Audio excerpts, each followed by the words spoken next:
सब बड़ा बड़ेरा वो जी, सब लोग लगाया वो जी, ठाकरिया ने सजला वो जी।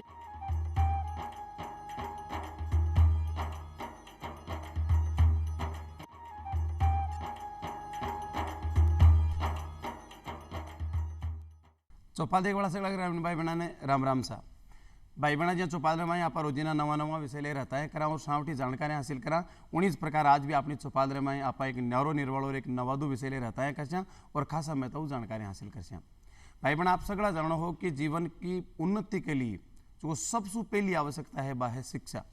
और शिक्षा आज ही नहीं आदिकाल से ही आदमी की आवश्यकता बनी रही है और आदिकाल से आदमी जज सु आदि मानव सु मनुष्य जी होमोसेपियंस की अवस्था में आयो जज सु वो शिक्षा की आपने कोई ना कोई व्यवस्था रखी है।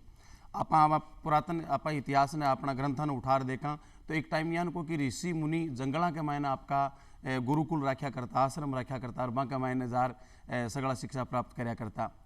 बी के बाद में देश की आज़ादी के बाद में स्कूल हुई इससे पहले अंग्रेज़ों के टाइम का भी शिक्षा व्यवस्था ही जिसकी मैकाली की शिक्षा व्यवस्था ही लेकिन देश की आज़ादी के बाद जियाँ जियाँ आवश्यकता पड़ती गई और शिक्षा नीतियों के मायने बदलाव आते गयो और बी एक नई शिक्षा नीति आपने 2020 के माई बनी जिसकी राष्ट्रीय शिक्षा नीति 2020 का नाम से जानी जाए। तो भाई बहना आज आप की जानकारी हासिल कर और आप आज को विषय है राष्ट्रीय शिक्षा नीति 2020 21वीं सदी का भारत को रोड मैप और बी की जानकारी ले अपने बीच पधारे डॉक्टर कमलेश जी मीणा साहब जिका इग्नू के मायने सहायक क्षेत्रीय निदेशक है और साथ ही साथ प्रख्यात शिक्षाविद है जिसका देश का विभिन्न राज्यों के मायने आपकी सेवा में दी है और शिक्षा के क्षेत्र में आपको नाम कमायो है और देश की सेवा करी है। तो कमलेश जी आपको चौपाल स्टूडियो में गणो गणो स्वागत है सर। आपका बहुत बहुत धन्यवाद। आज के कमलेश जी सो पहले तो आप बताओ कि राष्ट्रीय शिक्षा नीति 2020 है आ कहीं है। आज के चौपाल कार्यक्रम में आपका बहुत बहुत अभिनंदन। जैसा कि आपने कहा कि राष्ट्रीय शिक्षा नीति क्या है तो हमको उससे पहले ये समझना पड़ेगा कि इससे पहले 1986 में राष्ट्रीय शिक्षा नीति बनी जो करीबन 35 साल के बाद में 34 साल के बाद में देश को दूसरी राष्ट्रीय शिक्षा नीति बनती है। तो उसके पीछे कारण ये था कि जो शिक्षा नीति 1986 में बनी वो उस वक्त के लिए कारगर हो सकती थी लेकिन आने वाले दौर में आज के दौर में विशेषकर 21वीं सदी के भारत में वो शिक्षा नीति हमारे बच्चों के लिए हमारे देश के लिए हमारे युवाओं के लिए कहीं कहीं कारगर साबित नहीं हो रही थी। बहुत एक लंबे अरसे से इस बात की ज़रूरत महसूस की जा रही थी कि नए समय के हिसाब से इस शिक्षा पद्धति में बदलाव हो, नए करिकुलम हो, नए सब्जेक्ट जुड़े ताकि हमारे युवाओं को जो सबसे बड़ा क्राइसिस है रोज़गार का वो उसका समाधान मिल पाए। तो इस बात को लेकर नई भारत सरकार ने 2017 में ये कमेटी बनाई के कस्तूरी रंजन के अध्यक्षता में और देश के बड़े बड़े प्रख्यात विद्वानों के सदस्य के रूप में इसमें शामिल रहे। उन्होंने इस कमेटी का इस नीति का मसौदा तैयार किया जिसके तहत लक्ष्य था कि बहुत equity base equal quality base और इंक्लूसिव बेस एजुकेशन सिस्टम बने इस देश के लिए और जो जिसके पीछे 2-3 मकसद थे कि बहुत आसानी से बहुत सुलभता के साथ बहुत सहजता के साथ हमारे दूर तलक इलाकों में रहने वाले प्रत्येक व्यक्ति को एजुकेशन का लाभ मिले, चाहे वो प्राइमरी एजुकेशन हो, चाहे वो सेकेंडरी एजुकेशन हो, चाहे वो PhD MPhil तक की एजुकेशन हो। तो उन सारी चीज़ों को ध्यान में रखते हुए राष्ट्रीय शिक्षा नीति 2020 बनी जिसमें एक पूरा ड्रास्टिक चेंज किया गया। जो 1986 की एजुकेशन पॉलिसी थी उसको रिप्लेस करते हुए आज के समय को ध्यान में रखते हुए आज की ज़रूरतों के हिसाब से जिसमें आपने विषय भी हमारा रखा कि 21वीं सदी का रोड मैप, ये इस शिक्षा नीति इस देश को बनाने का रोड मैप है और इस 21वीं सदी का जो भारत बनेगा वो कहीं कहीं भारत की राष्ट्रीय शिक्षा नीति 2020 के माध्यम से गुजरेगा। और जी हाँ बताया कि 1986 के महीने पहली राष्ट्रीय शिक्षा नीति बनी और बाबी टाइम का की आवश्यकताओं के अनुसार एकदम सही ही लेकिन उत्तरोत्तर अपनो देश प्रगति करते गयो और एक नया पाउंडा बढ़ाता मिया आज एक पहली कहीं स्थिति आजियान को देश है आपनों कि पूरा विश्व कमाई भारत की चर्चा है और भारत प्रगतिशीलता से बाहर निकल एक विकसित राष्ट्र बनते जा रही है। तो बी के बाद में 34 साल के बाद में नई राष्ट्रीय शिक्षा नीति 2020 के मायने लागू हुई जिसके आज का समय के अनुसार बिल्कुल सही है। आप अभी बता रहे हो कि वो 21वीं सदी का भारत को रोड मैप है तो आप इन 21वीं सदी का भारत को रोड मैप क्यों मान सका? उसके पीछे आप देखिए 1986 की शिक्षा नीति करीबन 35-34 साल पहले जब लागू की गई थी, तो आज उसको हम 21वीं सदी में कारगर साबित नहीं मान सकते। वो सारा करिकुलम चेंज हो गया है, सारी रिक्वायरमेंट्स बदल गई है। आज हम 21वीं सदी के में प्रवेश कर रहे हैं, जहाँ टेक्नोलॉजी आ गई है, नए नए विषय आ गए हैं, नए नए स्किल्स आ गए हैं। लेकिन दुर्भाग्य की बात है कि वो हमारे एजुकेशन का पार्ट नहीं बन पाए, और हमारा यूथ आज भी एजुकेशन लेने के बावजूद भी उसको ठीक से उसको रोजगार नहीं मिल पा रहा है। हमारे प्रधानमंत्री जी चाहते हैं कि आज का हमारा युवा शिक्षित हो, शिक्षा के साथ साथ कौशल विकास में निपुण हो, उसके अंदर कोई न कोई हुनर होना चाहिए, कोई न कोई उनके अंदर स्किल्स होना चाहिए, और तभी वो अपनी रोजगार की ज़रूरतों को पूरा कर पाएगा। लेकिन वर्तमान जो शिक्षा पद्धति थी, जो 1986 की जो शिक्षा पद्धति थी, वो कहीं न कहीं उन रिक्वायरमेंट को पूरा नहीं कर पा रही थी। उन सब चीज़ों को ध्यान में रखते हुए हमारा जो पहले 10+2 का एजुकेशन सिस्टम था, उसको इस शिक्षा नीति ने ट्रांसफॉर्म किया, पूरा बदलाव किया। अब 5+3+3+4 किया गया, और इसमें वो सारे विषय जोड़े गए जो अब तक हमारे शिक्षा का पार्ट नहीं था, और विशेषकर वोकेशनल एजुकेशन, स्किल डेवलपमेंट को हमारे करिकुलम का पार्ट बनाया गया। और हमारे बच्चों का सर्वांगीण विकास जो होना चाहिए, कि कहीं न कहीं हमारी जो पहले की एग्जिस्ट पॉलिसी थी, उसमें कहीं न कहीं आपकी रीजनल लैंग्वेज का महत्व नहीं था, और अंग्रेज़ी उस पर ज़्यादा फोकस था। तो कहीं न कहीं भारत की वर्तमान जो शिक्षा पद्धति 2020 बनी है, जो पूरे विश्व के अच्छे अच्छे मुल्कों को अध्ययन करने के बाद बनी है, विशेषकर यूरोप, चाइना का कंसेप्ट हमारी एजुकेशन पद्धति में लाया गया है। यूरोप के अंदर ये कंसेप्ट बना है कि प्राइमरी एजुकेशन बच्चों को अपनी मातृभाषा में मिलना चाहिए, ताकि बच्चा जो बिल्कुल अनभिज्ञ होता है किसी दूसरी भाषा से, वो क्योंकि जिस परिवार में, जिस घर में जिसका लालन पालन पोषण होता है, तो जाहिर सी बात है कि वो अपनी भाषा में ज़्यादा सहज होता है, उसको समझता है। लेकिन हमारी वर्तमान पहले के एजुकेशन पद्धति में आप घर में कुछ और बोला जाता है, स्कूल में कुछ और भाषा होती है, तो वो उसको समझ में नहीं आती है, तो कहीं न कहीं बच्चे में असहजता का भाव पैदा करती है।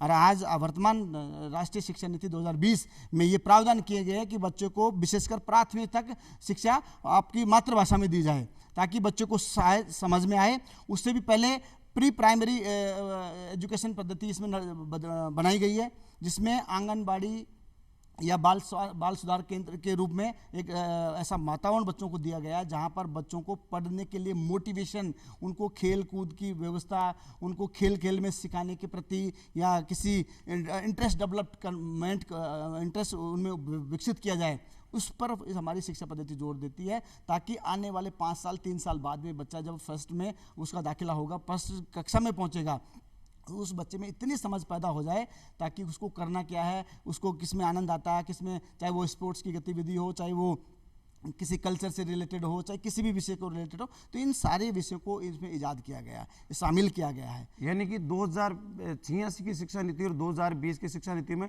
बड़ो आमूल-चूल परिवर्तन है। जहाँ पता है कि मातृभाषा में प्राथमिक शिक्षा होनी चाहिए, और बिल्कुल घराना वो दूसरी भाषा बोले बटे जाता है, स्कूलों में दूसरी भाषा बोलनी पड़ती, जहाँ बटे जाता है सिखावते से तरबूज। अब आपने राजस्थान को बच्चों उसको वो देखो, वो तरबूज कहीं है, जबकि आपने मैं से मतीरो, वो तरबूज ही नहीं, आपने मतीरो बोले। तो भाई एक नई चीज मिले, खे से खरगोश, आपने गाँव में कहे सुस्यो खरगोश का, तो बिना बड़े बड़े खरगोश मिले तो वो एक उत्सुक जाए कि यार कौन सा शब्द है, कहीं वे खरगोश, कहीं वे तरबूज। अरे मातृभाषा हम देशी ना बिना लक्ष्य अपनी सी शिक्षा, अपने घर को सो वातावरण है। तो जितनी भी व्यवस्था में ये नई शिक्षा नीति 2020 में करी गई है, वह वाकई में बहुत बढ़िया है। एक बड़ी बात बताइए, आप रोजगार से जोड़ी की है आपने भारत में, क्या है पूरा मैंने कहा कि एक मानसिकता है कि कोई आप डिग्री ले अगर कोई काम सीखा हाथ को, तो वो काम यदि आप कर रही हैं, मतलब आप बिल्कुल सही काम कर रही हैं। अगर वो कोर्स में शामिल नहीं है, आपका कोई मिस्त्री के अनुसार वो काम सीखा, तो बिना तो ऊंचो दर्जों को नहीं मिले भी काम ने, तो अब वो शिक्षा का मायने भी शामिल कर दिए गए। तो निश्चित रूप से जगह रोजगार धंधा जिखाने कोई लोग, हालांकि रोजगार धंधों कोई छोटो को नहीं पढ़े भी लोग सोच ले, तो वह लोग भी सोच से बाहर निकल से, और हर काम धंधा की एक इज्जत बन सी, हर काम धंधा ने बड़ी सम्मान की दृष्टि से देखी जाए। तो आज की नई शिक्षा नीति अब रियल के मायने 21वीं सदी का भारत को आप इन रोड मैप कह सका। अब एक आप तो यहाँ पहली भी शिक्षा नीति है, अब भी शिक्षा नीति है, तो की कारण से लागू करी, क्यों आवश्यकता कहीं पड़ी कि भाई नई शिक्षा नीति बनाओ? एक तो सितंबर 2015 में भारत सहित दुनिया के सारे मुल्कों ने, करीबन 194 देशों ने यूनाइटेड नेशन के साथ में एक SDG सस्टेनेबल डेवलपमेंट गोल के साथ एग्रीमेंट किया, साइन किया उस पे ऊपर। तो सस्टेनेबल डेवलपमेंट गोल 17 गोल्स दुनिया के देशों, अलग अलग देशों के लिए, चाहे वो विकासशील देश हो चाहे वो डेवलप्ड कंट्री हो, सभी मुल्कों के लिए यूनाइटेड नेशन के द्वारा तय किए गए कि आपको ये चीज़ें हमारे अपने अपने मुल्कों के लिए करनी है। उसमें से नंबर 1 से लेकर 17 तक अलग अलग लक्ष्य निर्धारित किए गए, जिसमें SDG goal number 4, SDG goal number 4 शिक्षा से संबंधित था, जिसमें ये कहा गया कि बहुत आसान तरीके से, बहुत सुलभ तरीके से बच्चों को शिक्षा का पढ़ने का अवसर दिया जाएगा, और शिक्षा भी ऐसी होगी जो उसको लगातार सीखने के लिए प्रेरित करे, उनको कुछ स्किल आधारित, बिना किसी इंड्योरेंस के, बिना किसी रुकावट के बच्चों को शिक्षा की व्यवस्था करना उस देश की जिम्मेदारी है, सरकार की जिम्मेदारी है। तो कहीं ना कहीं SDG 4 को फुलफिलमेंट करने का काम भी भारत की राष्ट्रीय शिक्षा नीति 2020 के तहत किया गया है, जिसमें हम 2 सितंबर 2015 में हम लोग साइन कर चुके थे, उस पर एग्री कर चुके थे। सेकंड था इंक्लूसिव एजुकेशन सिस्टम को अडॉप्ट करना, जिसमें समावेशी शिक्षा, किसी के भी साथ जेंडर के आधार पर, कास्ट के आधार पर, क्षेत्र के आधार पर, भाषा के आधार पर या किसी कलर के आधार पर कोई डिस्क्रिमिनेशन नहीं होना चाहिए। हर व्यक्ति की रिक्वायरमेंट अलग अलग है, हर व्यक्ति की इंटरेस्ट अलग अलग है। वो व्यवस्था हमारी 1986 की एजुकेशन पॉलिसी में नहीं थी। आपका मैं एक कोट यहाँ उद्धृत करना चाहता हूँ, हमारे दार्शनिक ओशो का एक कोट है, उन्होंने कहा कि हर आदमी सुपर नहीं है, लेकिन ये भी तय है कि हर आदमी अलग अलग है, सब में कोई ना कोई क्वालिटी है। आप हो, मैं हूँ, ये सबको हमको कंसेप्ट को समझना पड़ेगा। हर मैं क्या हूँ वो मैं चाहता हूँ, मेरी इच्छा है आप पर मैं थोपूं, तो ये जरूरी नहीं कि जितना सफलता मुझे मिलती है वो आपको भी मिले। तो ये कंसेप्ट भारत की राष्ट्रीय शिक्षा नीति में बच्चों को फ्रीडम, फ्लेक्सिबिलिटी ये दी गई है कि आप अपने हिसाब से कोई भी प्रोग्राम को ऑप्ट कर सकते हैं। आपका इंटरेस्ट कहाँ पर है, आप क्या करना चाहते हैं जीवन में, आप किस क्षेत्र में जाना चाहते हैं, तो मल्टीपल एरिया आपको दिए गए हैं इस भारत की राष्ट्रीय शिक्षा नीति के माध्यम से। और उसके पीछे मकसद था कि लोगों को रोजगार जनरेट करना। आज सबसे बड़ा आपने जिक्र किया कि जब तक व्यक्ति पढ़ने के बाद में अगर उसको रोजगार नहीं मिलता तो वो अपने आप में एक इन भावना उसके अंदर डेवलप होती है, और अपना 2 वक्त की रोटी का अगर जुगाड़ वो नहीं कर पाता है तो वो शिक्षा को कोसता है। तो इस शिक्षा के अंदर वो सारे प्रावधान किए गए हैं कि व्यक्ति पढ़ने के बाद कोई भी शिक्षा, चाहे वो मिडिल तक की शिक्षा हासिल करेगा, सेकेंडरी तक, सीनियर सेकेंडरी या कॉलेज लेवल की, जब भी वो जाएगा तो कहीं न कहीं एक स्किल उसके पास होगा, एक हुनर उसके पास में होगा, जो भारत की राष्ट्रीय शिक्षा नीति 2020 इंश्योर करती है कि आप पहले ये ऑप्शन नहीं थे हमारे पास। पहले आर्ट्स वाले व्यक्ति को आर्ट्स से पढ़ना होता था, साइंस से कोई ताल्लुक नहीं होता था, लेकिन आज आर्ट्स वाला व्यक्ति साइंस पढ़ सकता है, कॉमर्स पढ़ सकता है, मैनेजमेंट पढ़ सकता है, वोकेशनल पढ़ सकता है, एग्रीकल्चर पढ़ सकता है। तो ये मल्टीपल ऑप्शन आपको दिए गए हैं नई राष्ट्रीय शिक्षा नीति के माध्यम से। और इसके पीछे वजह यही थी कि लोगों को अवसर मिले, लोगों को अपनी स्किल के अनुसार एजुकेशन लेने का मौका मिले। भाई कहना मतलब अभी है, देखो हर कोई आदमी है जो पहली तो आशा हो कि मैंने सरकारी नौकरी मिले और नौकरी में भी मैं बड़ो अफसर बनूं, लेकिन हर के लिए संभव की बात नहीं है। सीटा लिमिट व संख्या अपनी ज़्यादा है, तो कुछ कौशल प्रशिक्षण भी नहीं मिले। प्रधानमंत्री जी को खुद को सपनों है कि हर आदमी इच्छा रखे आपकी कि मैंने नौकरी प्राप्त कौन करनी, बल्कि और लोगों ने भी नौकरी देनी है। और इसके लिए सबसे बढ़िया साधन है कौशल विकास। आपको कारखानों लगाओ, आपको लघु उद्योग लगाओ, आपकी फैक्ट्री खोलो और भी कमाने, और लोगों ने भी रोजगार दो। तो इसमें एक तो नौकरी की भावना भी लोगों के मायने दूर हो जासी, एक कंपटीशन की भावना कम हो सी, और धीरे धीरे आर्थिक समृद्धि भी बढ़ सी।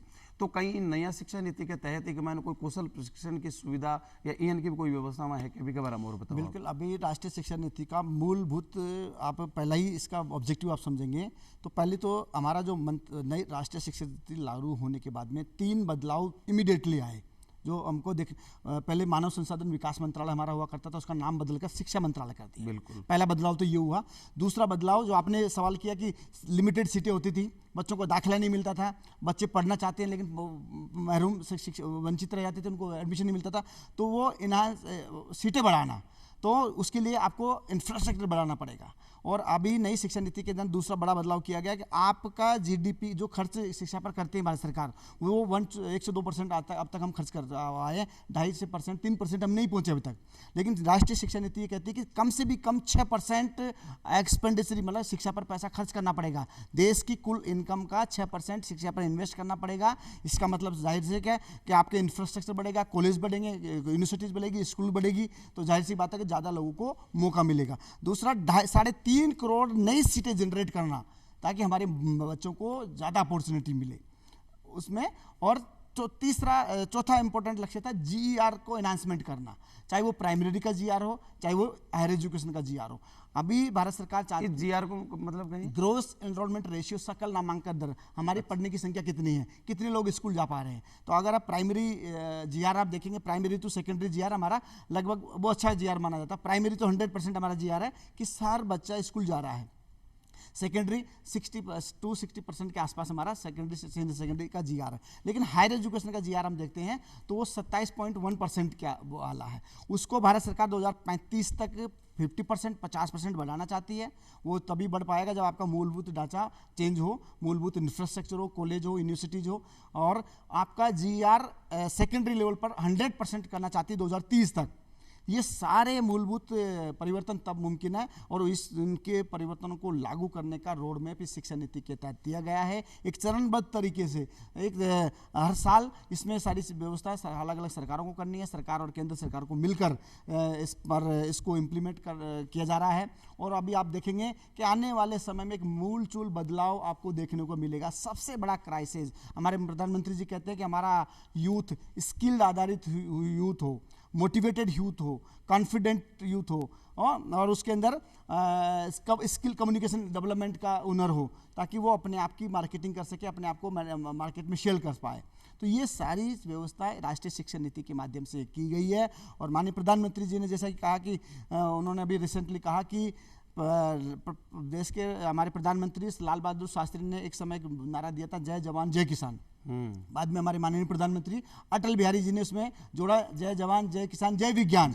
माननीय प्रधानमंत्री जी ने भी उसमें कहा, जय जवान जय किसान जय विज्ञान जय अनुसंधान। अनुसंधान पर फोकस किया जा रहा है इस शिक्षा नीति के माध्यम से, ताकि हमारे बच्चों को रिसर्च नए नए फील्ड में जाने का मौका मिले। और इस अनुसंधान का जो कंसेप्ट था वो कहीं ना कहीं राष्ट्रीय शिक्षा नीति 2020 में लागू किया जा रहा है। उसका मकसद ये होगा कि हमारा जो यूथ तैयार होगा वो स्किल्ड आधारित होगा, वेल स्किल्ड कम्युनिकेशन वाला होगा, और वो उसको मल्टीपल सब्जेक्ट के साथ में पढ़ने का मौका मिलेगा। यानी बिन कोई स्किल मिल सी, कोई कौशल में प्रशिक्षण मिल सी, तो वो भी क्या मैंने नवाचार करवा के लिए कुछ अनुसंधान भी कर सी। और प्रधानमंत्री जी को नारो है भी क्या मैंने के जय अनुसंधान, तो अनुसंधान कर सी तो नई नई उत्पाद बन सी आपने, और नया नया उत्पाद की जब आप विदेश में सप्लाई कर सी, विदेश में डिमांड बढ़ सी, तो आपको भारत एक निर्यात के मायने भी एक बहुत अच्छा काम कर पासी।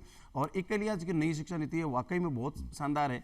आप एक जीआर की बात बताइए कि नामांकन बड़ा बड़ी बात, तो नामांकन ने देखा आप बताइए कि प्राथमिक की है भी कमा तो 100% है, लेकिन आगे जाता जाता 27% हो जाए। तो आप एक बड़ी चिंता की बात है, कटे 100 कटे 27, मतलब कितना लोग शिक्षा से वंचित हो रहे हैं। और एक बड़ी बात आपने देखा, अपने गाँव में जहाँ बाई है, लड़कियाँ हैं, वह अपने गाँव में घर के नज़दीक स्कूल वे 10वीं तक है तो 10वीं तक शिक्षा प्राप्त करे, 5वीं तक है तो 5वीं तक।